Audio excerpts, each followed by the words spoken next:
Dat hy regstreeks hierso van die Standard Bank Klankbank af het ons vir François van TTI. François van TTI, hulle standplaasnommer is C11, ook een van die groot borge hierso by die Wiewe Boere Bemarkingsdag.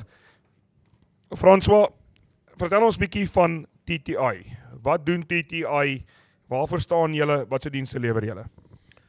Wimpie, ons het in 2008 die besigheid begin, aanvanklik in die sportbedryf van waar die TTI Turf Technology and Irrigation en later hier na 2010-11 se kant het begin oorskakel na die landboukant toe en toe baie meer gefokus op presisiebesproeiing en presisievoeding na plante toe te vat, hoofsaaklik in kweekhuise, aanvanklik beginne in kweekhuise en nethuise, sogenaamde undercover farming, en ook maar later die boerderye die besigheid uitgebrei na oopland boerderye en ouens wat ek sê op presisievoeding fokus.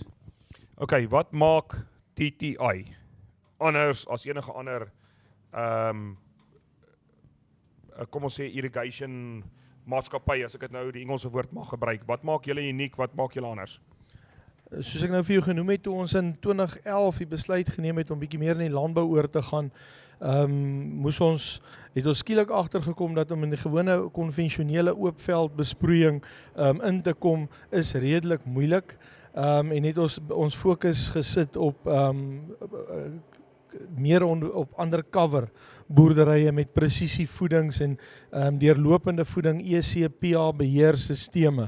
So en baie hoofsaaklik in die blou bessie bedryf ook gefokus aanvanklik en dit naderhand in die permanente boorde en dinge ook oorgevat.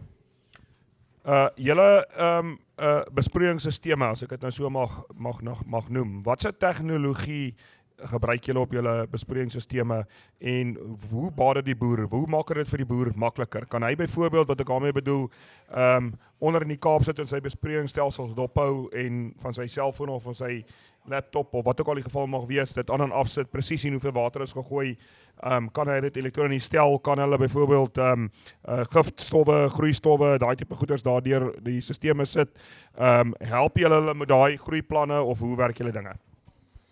Wimpie, die vinnige antwoord daarop eintlik is amper net 'n kort ja. Maar ongelukkig werk dit nie altyd nou net so maklik nie.